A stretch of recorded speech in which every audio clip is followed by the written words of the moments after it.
nós vamos seguir esse mês estudando algumas palavras que mexem muito com a personalidade, com o nosso ego transformado, né?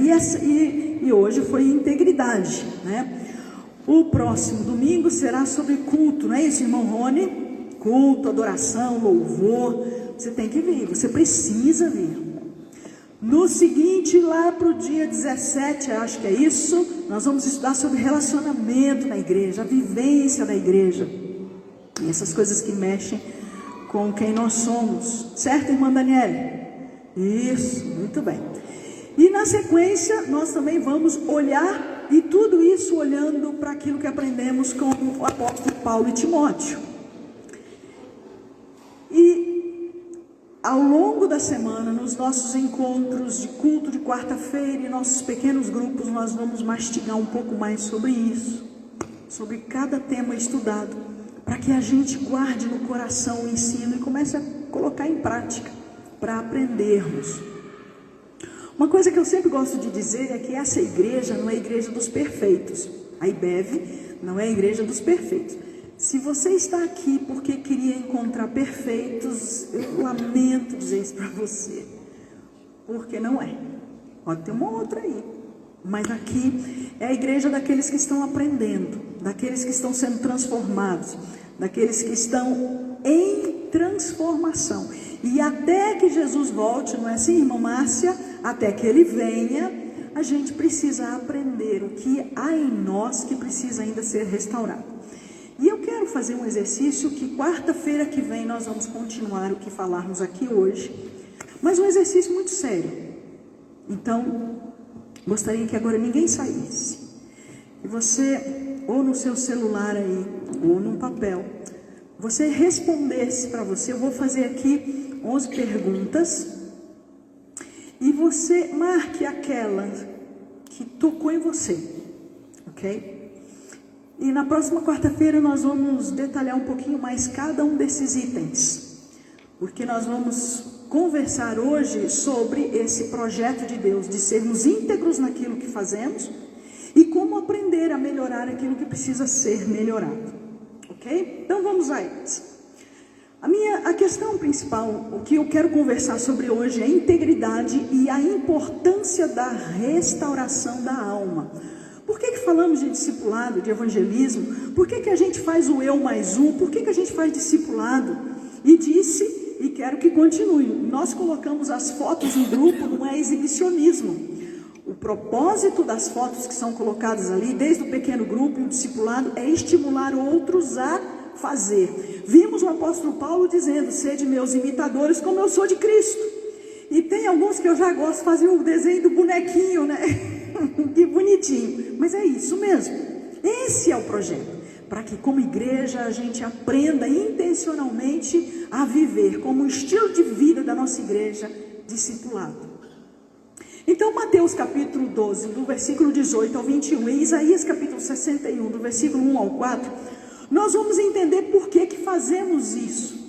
Antes, porém, há aqui algumas questões que eu quero e preciso compartilhar com os irmãos. Eu coloco aqui algumas delas, mas eu antes digo, olha, você vai ver aqui 11 questões e provavelmente elas de alguma forma fazem parte da tua vida, da tua história, da tua biografia. Domingo passado vimos algumas e eu gostei de alguns feedbacks. Eu ouvi, por exemplo, alguém dizendo, olha, eu gabaritei aquelas questões que a pastora colocou lá. Ok, quando nós começamos a desenvolver o autoconhecimento, nós começamos a saber quem somos, quais as nossas fortalezas, as nossas áreas de vulnerabilidade e aquilo pelo qual nós precisamos orar, buscar a presença de Deus e clamar socorro. Então a proposta não é da gente se sentir menor ou se sentir rebaixado emocionalmente ou psiquicamente daquilo que está sendo dito, mas é da gente aprender e saber quem nós somos e o que da minha história, da minha biografia, eu ainda replico nos dias de hoje. Então, dessas questões que eu coloco aqui, se aquilo que está sendo dito aqui não é uma pergunta, mas é uma afirmação. Se você viveu, se experimentou, se alguma das coisas que são ditas ali, você fez parte da sua vida, então marque. Tenho 11 questões. E no final, não vão compartilhar, não vão dizer nada, ninguém nunca vai saber, a não ser que você queira socorro e ajuda e vai procurar. De repente você vai procurar o seu discipulador, vai dizer, olha, aquilo que foi dito domingo tem 2 questões, tem 4 questões, ou de repente 11 daquelas questões, todas elas eu vivi. Ok? Então você vai ter ajuda para isso. Primeira questão, então, eu coloco aqui 3 delas. A primeira questão: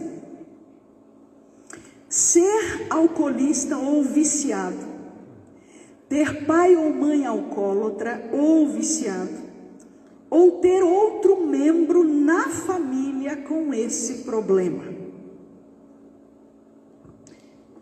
Segunda questão: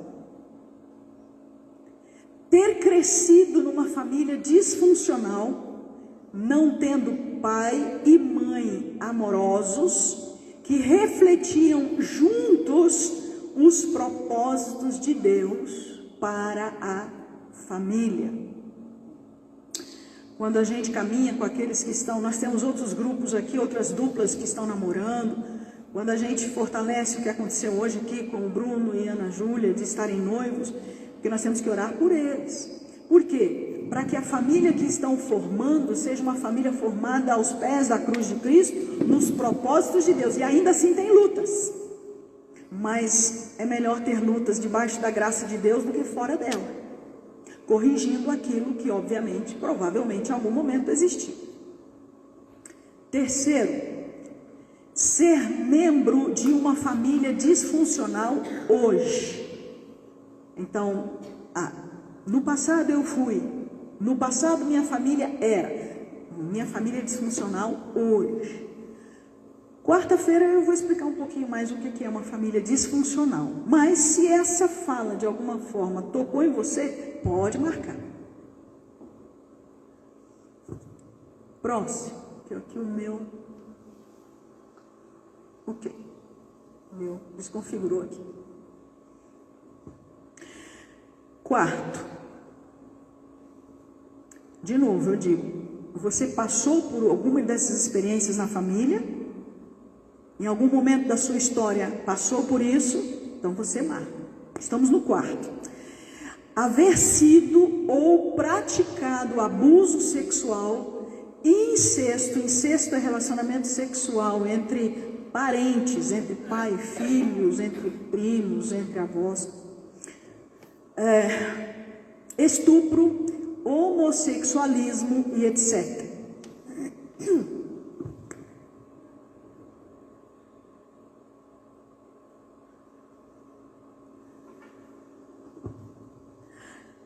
Quinto, haver sofrido uma rejeição profunda, como divórcio, exclusão da igreja.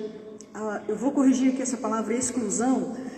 Algumas pessoas foram expulsas da igreja, ok? Então essa palavra fica mais clara aqui no lugar da exclusão, por N situações, tá? Rejeição pelos seus pais, ser portador do vírus HIV, ficar repetidas vezes desempregado, ser assaltado repetidas vezes, especialmente em sua casa. Sexto, haver sofrido mágoas ou ter relações significativas que foram quebradas. Especificamente aqui, relações significativas que foram quebradas, não entra o divórcio. Às vezes a morte de alguém da família, por exemplo, quem foi criado por avós, e de repente o avô ou a avó morreu, ou pelos tios, ou de repente os pais se mudaram de uma cidade para outra, e o filho ali, crescendo, já sendo até um júnior ou adolescente, tem que se mudar para outra cidade e deixa aqueles relacionamentos para trás. Isso é sobre isso que está sendo dito aqui.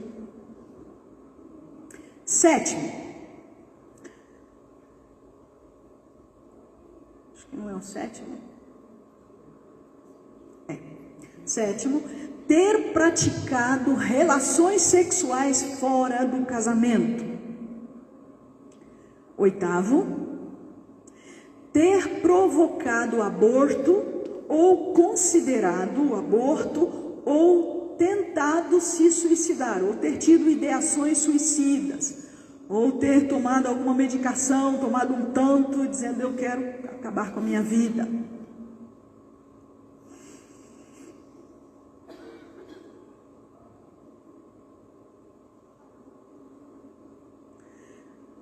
Ter cometido atos criminosos ou violentos. Às vezes aqui os atos violentos são com animais. Já ouvi histórias de crianças, júniores ou adolescentes que machucam os animais e têm prazer de fazer aquela violência com os animais, cortando parte do corpo ou introduzindo objetos para ferir, para machucar, enfim. Penúltimo, ter cometido ato... eu já fiz o último aqui, que está vindo para mim. Ter se envolvido com o espiritismo, e aqui macumba, esoterismo, meditação transcendental, kardecismo, ou grupos como maçonaria e sociedades secretas, nova era, misticismo e etc. Ok.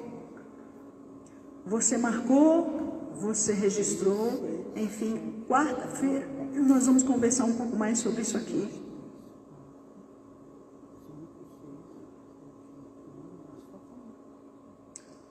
Todos nós temos algo na nossa história que tem a ver com esses temas. Como o meu rascunho aqui desconfigurou, se tiver faltando algum, quarta-feira eu retomo. Então, deu um sumiço aqui, mas quarta-feira eu digo qual o outro. O que isso significa? Nós estamos falando de ego transformado. E por que estamos lidando com essas questões nesse tempo? É porque certamente algo em nós continua acontecendo e que não tínhamos consciência quando nós nos convertemos. Então não tínhamos nem como deixar na cruz.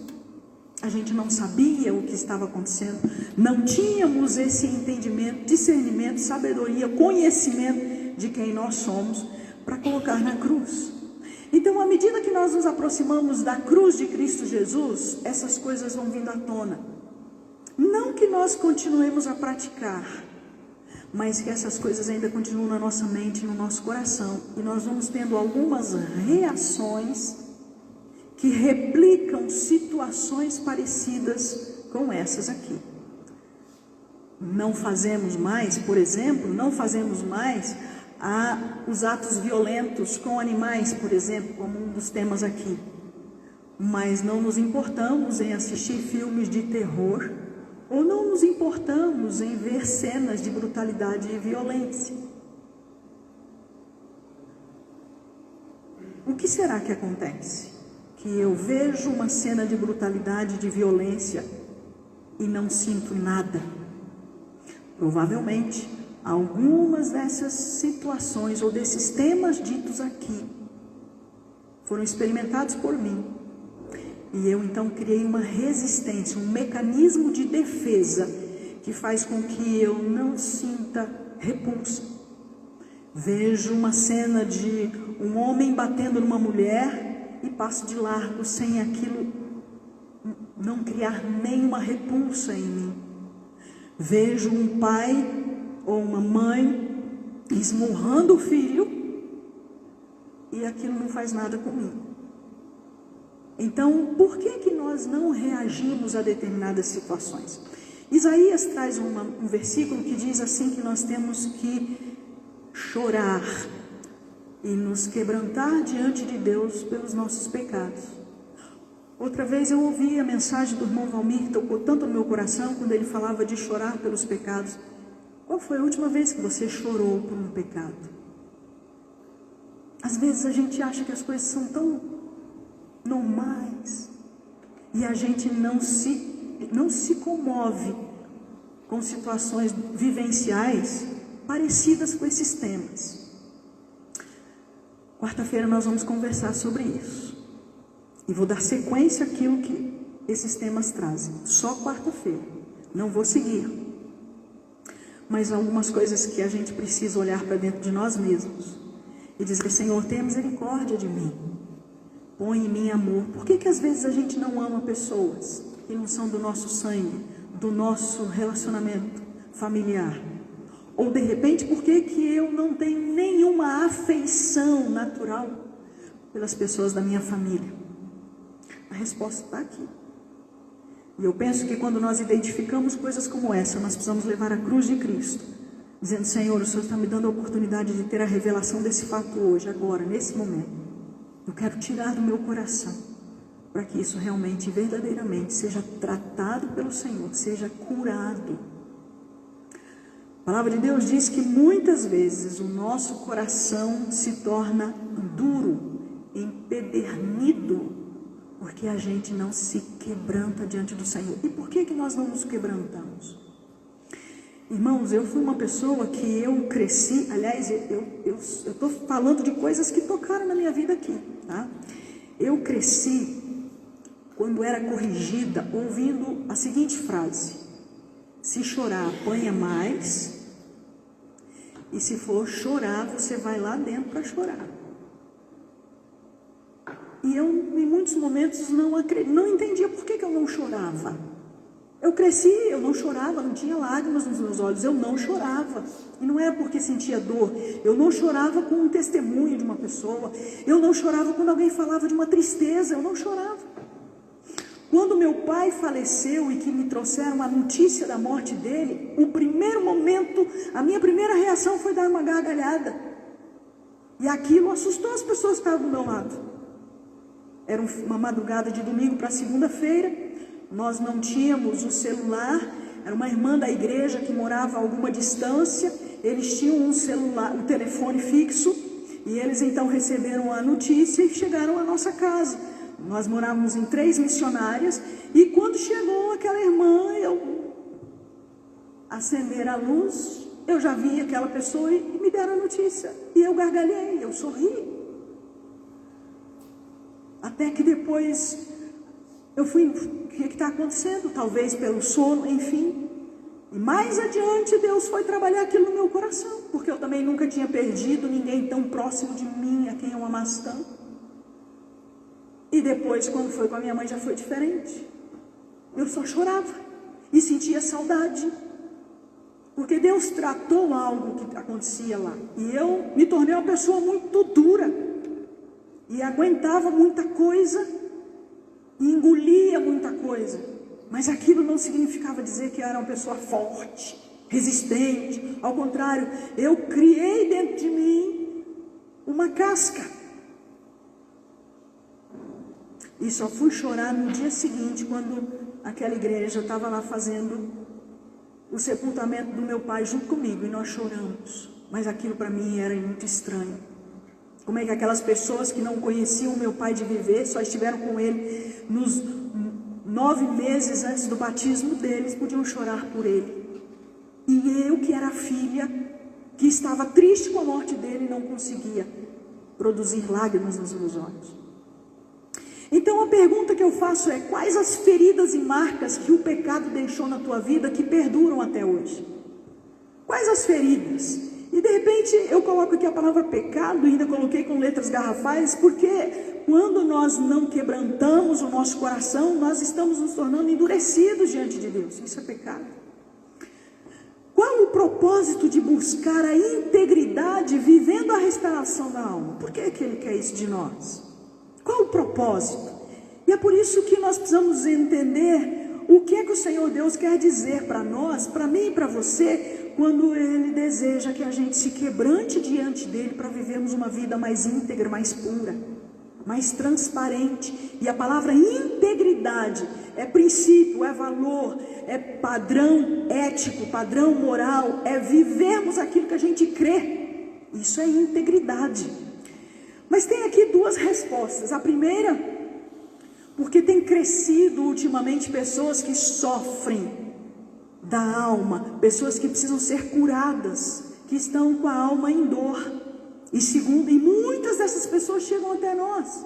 Provavelmente alguém que você está discipulando está sofrendo de dor na alma, e é aquela dor que está lá no profundo, quase que a pessoa consegue apalpar de tão profundo que é. E provavelmente pode ser eu e você.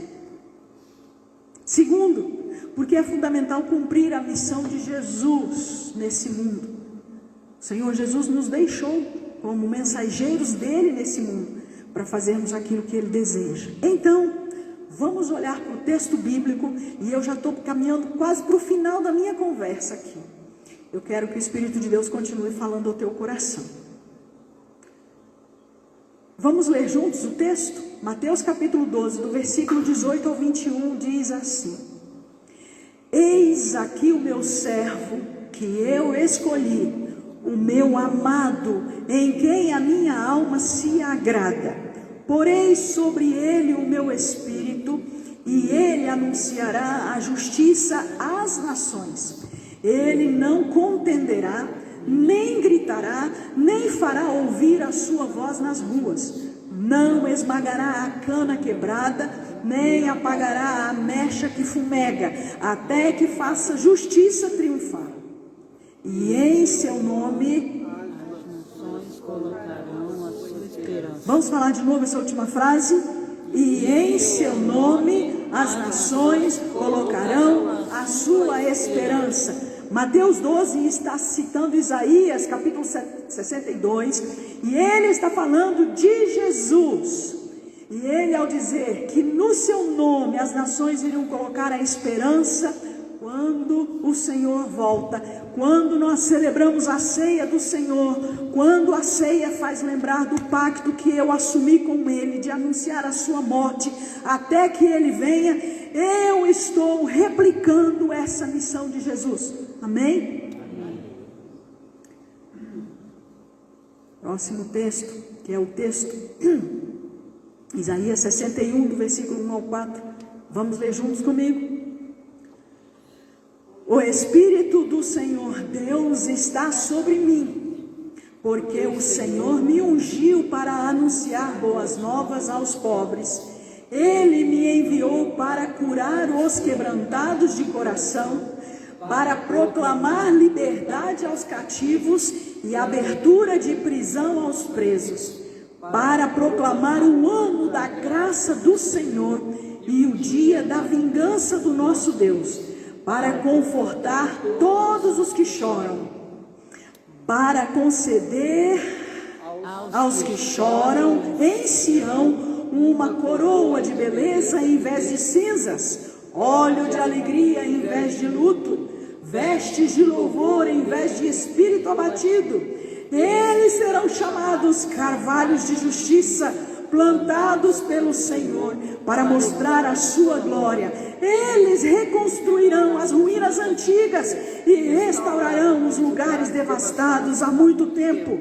Eles renovarão as cidades devastadas, as ruínas de muitas gerações. Aleluias! Aqui está a razão pelo qual Jesus ainda não voltou. Aqui está a razão pelo qual eu e você ainda estamos nesse mundo. Aqui está a razão pelo qual a IBEV e a Igreja do Senhor continua nesse mundo. Essa profecia, essa palavra é de Deus sobre Jesus. Mas em algum momento ele diz a respeito de nós tudo isso porque ele queria que nós continuássemos aquilo pelo qual ele veio fazer. Amém? Sendo assim, então vamos aprender algumas lições. Anote no seu coração e põe em prática no seu dia a dia. Primeiro, Jesus, o servo do agrado de Deus, escolhido e amado, em quem repousava o Espírito Divino, foi aquele que veio para me ensinar e ensinar a você o que deve ser feito e como ser feito. Ele veio para me restaurar, para me resgatar, para me salvar. Ele veio para me conduzir a esse propósito do qual Deus deu a ele, e ele agora me envia a fazer. Segundo, Jesus veio para ser a esperança a todas as nações. Mas como Jesus já foi, quem é que vai levar essa esperança a todas as nações no século 21, irmãos? Eu. Muito bem. Eu. A igreja de Cristo Jesus, nós como IBEV. Por isso que cada atividade que fazemos, como fizemos ontem com a terceira idade, não pode ser uma atividade ou um evento pelo evento. Precisa ser algo que nos conecta a Cristo Jesus. Tem que ser uma ponte que liga pessoas ao Senhor Deus. Amém? Terceiro, Jesus foi ungido e enviado por Deus para anunciar as boas novas.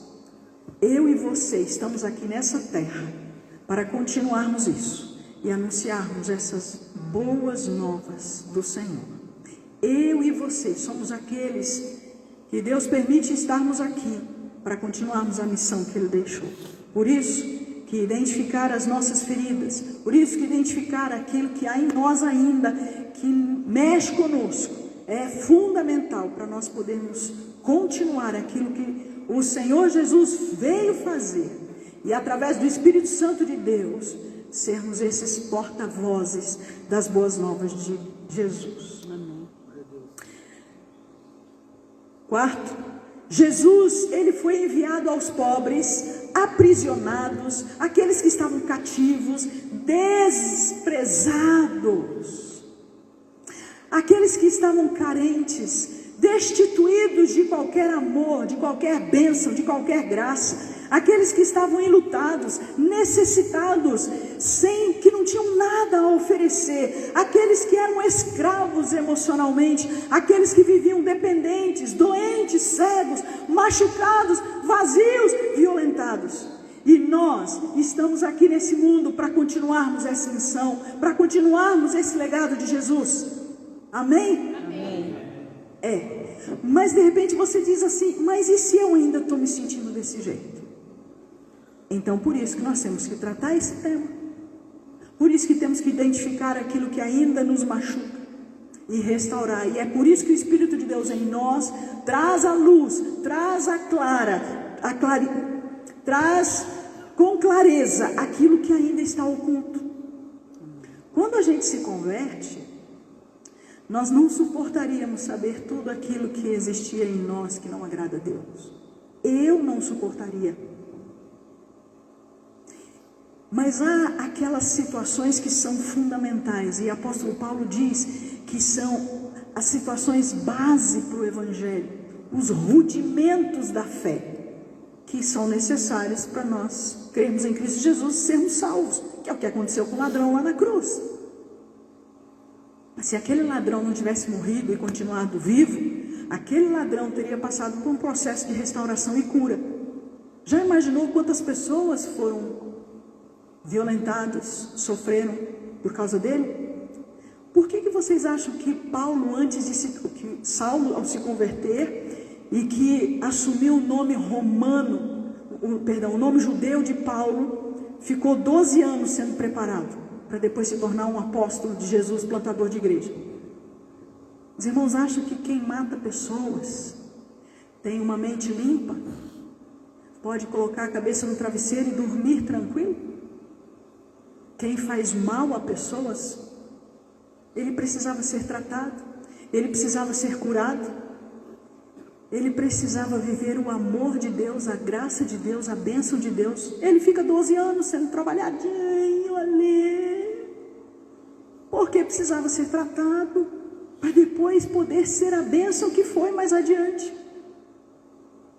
Com a gente não é diferente, irmãos.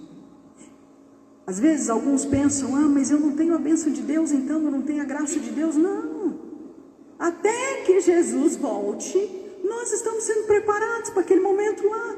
Então não se entristeça, não se aborreça de descobrir que tem umas coisinhas aí dentro, porque nós todos temos coisinhas aqui dentro de nós que precisam ser tratadas, trabalhadas, limpas, abandonadas, deixadas.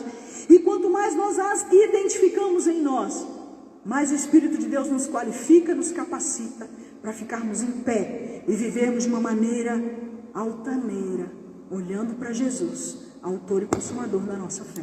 Amém?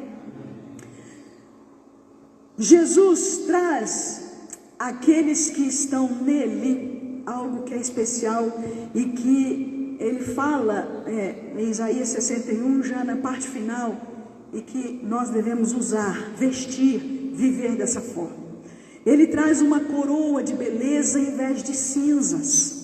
As cinzas, elas representavam o pecado, a impureza. Quem estava em pecado se vestia de sacos e se misturava nas cinzas, para representar o quebrantamento de coração.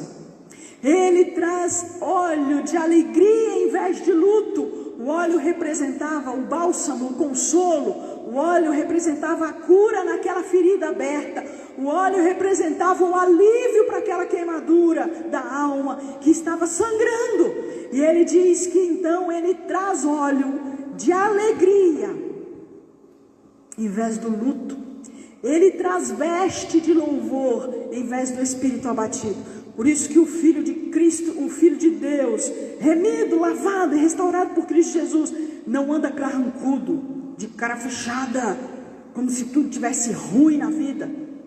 Passa os perrengues, mas diz: eu sei em quem tenho crido, e estou bem certo que é poderoso para guardar o meu tesouro até o dia final. Aleluias!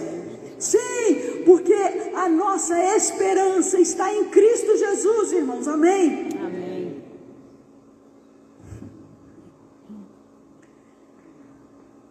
Quase fechando nossa conversa, mas eu tenho mais duas coisas para falar. Jesus faz com que aqueles que estão nele sejam chamados do quê? Carvalhos de justiça. Carvalhos plantados pelo Senhor para mostrar a sua glória. Amém? O que significa o carvalho? O carvalho era uma planta parecido com aqueles cactos que nascem lá no Nordeste, no meio da seca, no meio de uma terra árida, numa terra rachada, de uma terra dura. E eles não morrem, eles crescem. E aqueles carvalhos, eles são tão fortes que vem aquelas tempestades de areia, que vem aqueles ventos, e ele não quebra. O Senhor Deus, em Cristo Jesus, Ele quer que eu e você sejamos esses carvalhos de justiça, vivendo a integridade do Evangelho, sendo íntegros. Aquele que vive nessa integridade do Evangelho não vive porque está tudo certinho na sua vida, não. É aquele que reconhece que nem tudo está certo, mas reconhece em quem depositar todas as dores, todas as lutas, todas as vicissitudes da vida. É aquele que diz: eu não sei, mas eu sei quem sabe, e Ele é o Senhor da minha vida. E é aquele que sabe que vive para a glória de Deus. Se vai ao mercado, se vai à feira, se vai trabalhar, se está com o vizinho, se está varrendo a calçada da frente, sabe que vive para a glória de Deus. Você vive para a glória de Deus? No abrir da sua boca, no se relacionar com os vizinhos, dentro de casa. Quando você está lá vivendo os embates em casa, o que sai da tua boca? Palavras de adoração e exaltação a Deus, ou palavrões, ou xingamento? O que sai? Se você é plantado pelo Senhor como carvalho de justiça e vive para mostrar a glória de Deus, o que os seus vizinhos diriam de você? O que eles ouvem mais da sua casa? Ainda mais hoje que tem as casas geminadas, né? Casa geminada, se você dá o outro já ouviu. O que eles ouvem? O que os seus vizinhos ouvem dos seus lábios? Quando você está numa discussão com o teu cônjuge, quando você está numa discussão com os teus filhos, quando você está numa discussão com seus irmãos, o que eles ouvem? E quando ouvem as brigas, os xingamentos, eles ouvem também os pedidos de perdão? Ou isso eles não sabem que existe? Porque se há a briga, a discussão dentro de casa, os vizinhos têm que saber que há uma reconciliação. E a reconciliação tem que ser pública, porque se os vizinhos ouvem. Por fim, aqueles que são de Jesus como eu e você, somos enviados para 3 coisas. E aqui eu queria que você se visse nessas coisas. Primeiro, reconstruir as ruínas antigas. Ele não está falando de parede. Ele está falando de pessoas, de vidas que estão tão destruídas, que estão agasalhadas numa depressão, numa angústia, e que não querem nem ver o sol amanhecer, porque não querem que o dia tire a noite que os abriga. Ruínas antigas, ruínas baseadas nesses temas que nós falamos aqui, de famílias disfuncionais, de pais que não amaram, de famílias que não se beijavam, não se abraçavam, de famílias que não se perdoavam, de famílias que não diziam: eu amo você, você é importante para mim. De reconstruir ruínas de pessoas que foram abusadas, de pessoas que foram vítimas de escárnio público, de pessoas que foram execradas ou excluídas, não somente de igrejas, como de relacionamentos sociais. Restaurar lugares devastados há muitos anos, muito tempo. Aqui é a alma, a gente está falando da alma. Quantas pessoas que dizem: para mim não tem solução, para mim não existe remédio, porque tem um lugar devastado aqui dentro. Tem um lugar devastado. Estão vivendo. São até boas pessoas no relacionamento aí fora. Mas quando a gente olha no olho e pergunta: como é que está o teu coração? Ele está devastado. Ele está devastado. É para essas pessoas que Deus está chamando a mim e a você, para restaurar em nome de Jesus.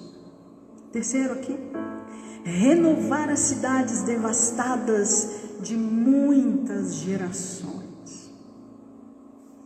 Já ouviu uma frase de pessoas que não se falam há 20, 30 anos?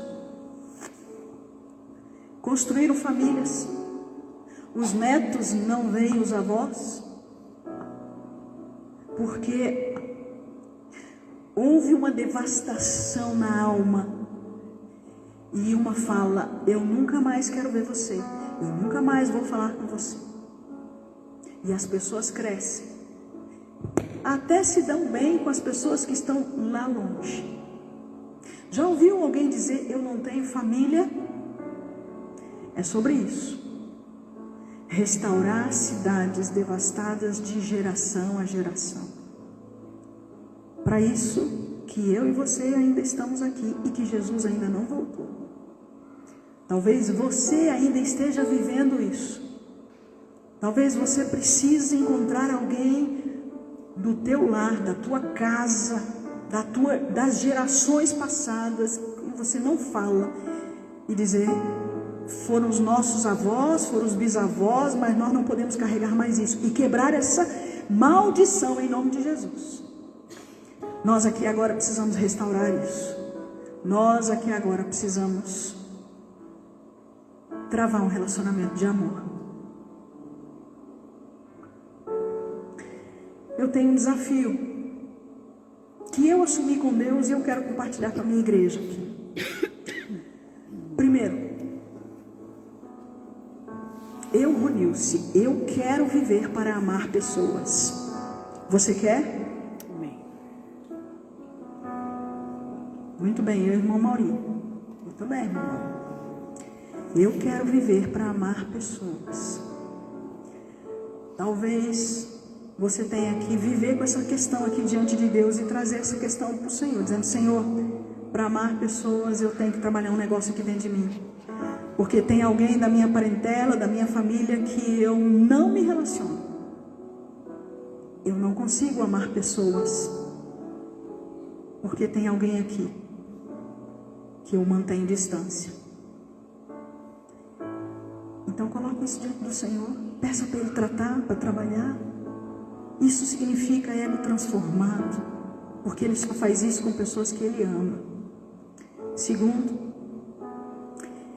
eu quero fazer o que Deus quer da minha vida, reconstruindo ruínas antigas, restaurando devastados e renovando gerações. Amém? Amém. Você já se perguntou por que você está fazendo o discipulado que você está fazendo? Será que Deus não tem pessoas que estão sendo discipuladas por você que precisam ter reconstrução de ruínas antigas, que estão devastadas, que precisam ser renovadas? Você já se perguntou a Deus? Por que eu estou fazendo esse discipulado aqui com essa pessoa? Você já se perguntou por que você está liderando um determinado pequeno grupo? Por que você está liderando? Por que Deus te colocou como líder desse pequeno grupo? Será que Deus não quer usar você para continuar aquilo que Jesus fez em outras pessoas que precisam ser reconstruídas, restauradas, porque estão devastadas, e renovar as gerações? Terceiro, e aqui, queridos, eu quero dizer uma coisa. Na minha história, eu já disse para algumas pessoas, eu nunca soube o que era ter o afago de avós. Nunca conheci os parentes, os meus tios e primos da parte do meu pai. Eu já disse isso para alguns aqui. Ele foi expulso da família dele, do país onde ele morava, e ele viveu sozinho aqui. E já há um tempo Deus tem colocado no meu coração o desejo de ir até eles. Eu não encontrarei mais os meus avós. Eu não encontrarei tios, porque quando meu pai faleceu, ele já tinha 82 anos.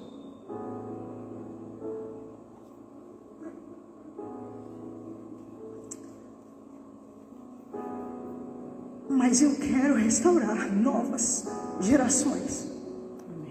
Deve ter primos, deve ter alguém da linhagem do meu pai que precisa saber que ele foi um homem íntegro, um homem de Deus, e que quando ele foi expulso da casa dele com 19 anos pelo pai dele, ele não desonrou a família dele. E eu tenho orado pedindo que Deus me dê condições de fazer isso, porque eu quero ainda poder nessa vida dizer a eles que homem digno que ele foi, para que Deus me use assim como ele está dizendo aqui. Eu quero, não sei quando, mas eu ainda oro dizendo: Senhor, me dê esse privilégio de dizer a eles quem foi o Antônio Ferreira, que saiu sem uma fotografia, irmãos, uma fotografia. Eu quero. E por fim, eu quero viver para glorificar e honrar o nome de Deus em meu viver. Eu não sei quanto tempo eu tenho de vida, mas enquanto eu viver, eu quero honrar o nome de Deus e glorificar o nome de Deus na minha vida. Amém. Você quer isso também? Amém. Talvez você tenha que tomar algumas decisões que vão ser fundamentais para cura, para reconstrução e para sarar não só tua alma, teu coração, mas a tua geração e aqueles que virão depois de você, para você construir uma nova história em nome de Cristo Jesus. Não importa aquilo que fizeram, não me importa o que fizeram com meu pai quando me expulsam de casa. Eu já celebrei isso muitas vezes a Deus, porque senão eu não estaria aqui, não é? Mas eu quero que Deus ainda me dê o privilégio de dizer quem Ele foi, que Ele me deu o privilégio de reconstruir, de restaurar, de renovar as novas gerações. Amém. Amém? Quem disse sim a esses desafios, fique em pé.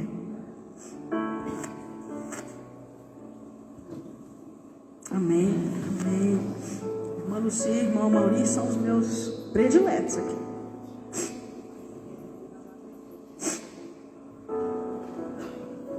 Fecha seus olhos. Eu tenho certeza que Deus está falando alguma coisa para você. Algo que precisa ser feito. ou algo que precisa ser tomado como decisão diante de Deus. Então faça isso agora. E diga: Senhor, eu estou tomando essa decisão, mas eu não sei quando e nem como. Eu preciso que o Senhor me ajude a fazer isso. Eu quero reconstruir as cidades. Eu quero restaurar as novas gerações. Eu quero renovar os vínculos, os laços, para que eu consiga amar pessoas e cumprir aquilo que o Senhor tem para mim. E glorificar o teu nome, sendo carvalho de justiça, plantado para a tua honra e glória.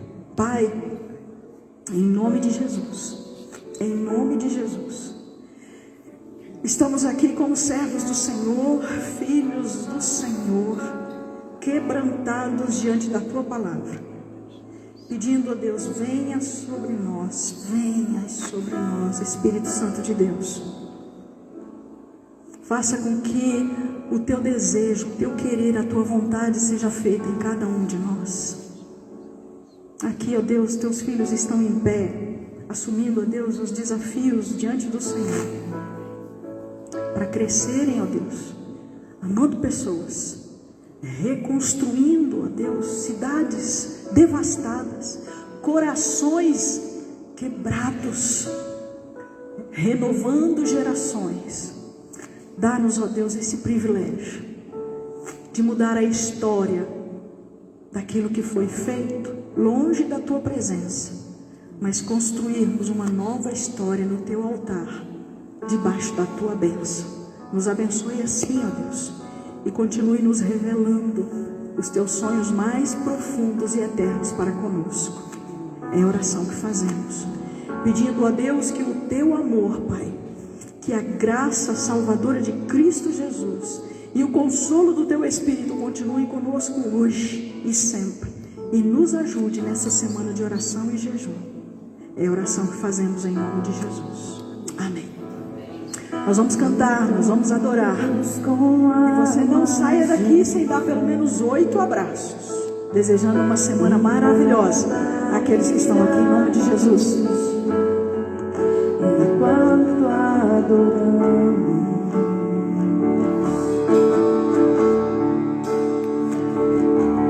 em meio às tribulações, o nosso Deus é vencedor. Nós o adoramos.